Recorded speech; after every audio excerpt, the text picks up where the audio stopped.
দর্শক, আজকে আপনাদের বাংলার একটি মাঠে নিয়ে যাব। এখন পেঁয়াজ লাগানোর মৌসুম চলছে। একটি অবারিত মাঠ দেখুন, যে মাঠে কৃষকেরা পেঁয়াজ রোপণে ব্যস্ত। এই দেখুন পেঁয়াজের চারা। পেঁয়াজের এক ধরনের ছোট্ট বীজ হয়, যে বীজটা অনেকটা কালো জিরার মতো দেখায়। এই বীজ বপন করলে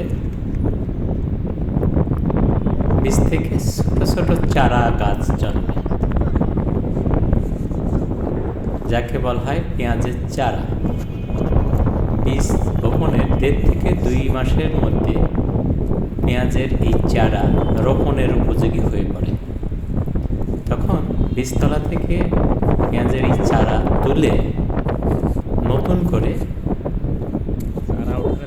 জমিতে আবার রোপণ করতে হয়। সেই রোপিত পেঁয়াজ ধীরে ধীরে বড় হয় এবং চারার নিচে গুটি গুটি পেঁয়াজের আকৃতি ধারণ করে। অতঃপর এই পেঁয়াজের গাছটা যখন পেকে যায়, অর্থাৎ পেঁয়াজের আয়ুষ্কাল শেষ হয়ে যায়, তখন পেঁয়াজটাকে ক্ষেত থেকে তুলে উপরের কাণ্ডটাকে কেটে পেঁয়াজ সংরক্ষণ করা হয়। অতঃপর বাজারে বিক্রি করা হয়। পেঁয়াজ সবাই দেখেছেন, এ প্রসঙ্গে নাই বা বললাম। চলুন দেখা যাক কিভাবে পেঁয়াজ রোপণ করা হয়, সেটা দেখে আসি। আমি বাংলার একটি উন্মুক্ত মাঠে রয়েছি এখন। অবারিত মাঠ, দূরে কৃষকেরা পেঁয়াজ রোপণে ব্যস্ত। আমি ঘুরে ঘুরে মাঠের সৌন্দর্য দেখাবো, সেই সাথে পেঁয়াজ রোপণ কীভাবে করে সেটাও দেখাবো। এই দেখুন কৃষকেরা সবাই একত্রিত হয়ে পেঁয়াজ রোপণ করছে। সামনে যে পাত্র দেখছেন, সেই পাত্রে পেঁয়াজের চারা রয়েছে। এই দেখুন পেঁয়াজের চারা। এই পেঁয়াজের চারাগুলো ছোট ছোট পাত্রে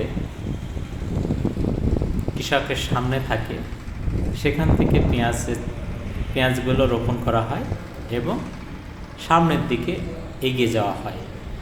এভাবে সমস্ত জমিতে পেঁয়াজটাকে পুঁতিয়ে দেওয়া হয়। পেঁয়াজ রোপণ করতে হলে জমিতে ছোট ছোট নালা তৈরি করতে হয়। এই দেখুন একজন নালা তৈরিতে ব্যস্ত, আর অন্যেরা সেই নালাতে পেঁয়াজটাকে পুঁতে দেন। এইভাবে পেঁয়াজটা রোপণ করা হলে কিছুদিন পরে জমিতে সেচ দেওয়া হয়। অথবা ধীরে ধীরে পেঁয়াজ বড় হতে থাকে। এই দেখুন পেঁয়াজের চারা।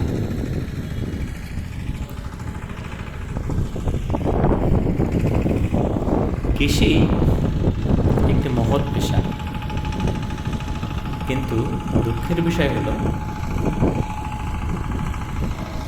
আধুনিক মানুষ কৃষিকাজ পছন্দ করে না,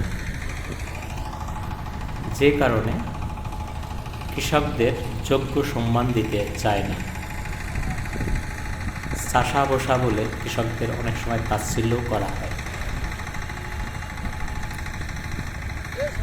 কৃষকেরা ফসল উৎপাদন করে, সেই ফসল খেয়ে আমরা বেঁচে থাকি। তাহলে একবার ভাবুন, যাদের উৎপাদিত ফসল খেয়ে আমরা বেঁচে থাকি, তাদেরকে আমরা যোগ্য সম্মান দেই না। এর চেয়ে বড় দুঃখের আর কিছু হতে পারে কি?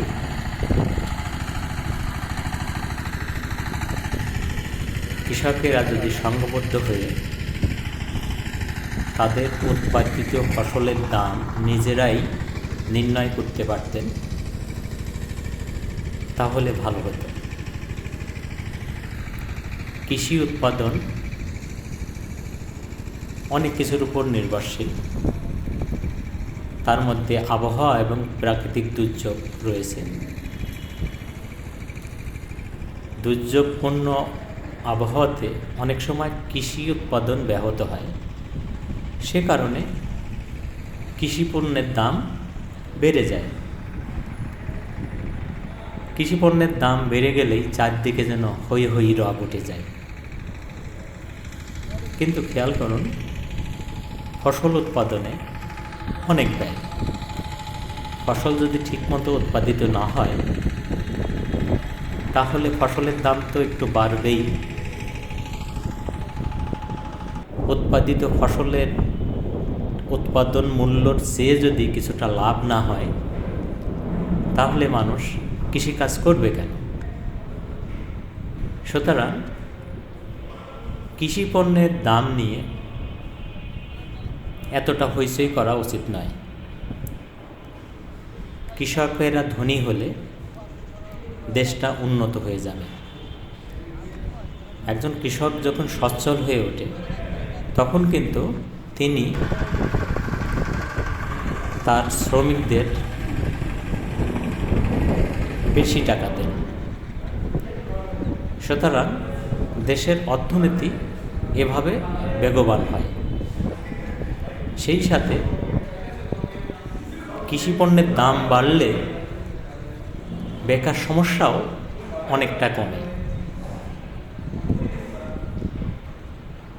সুতরাং কৃষি পণ্য একটু বেশি দামে কিনুন।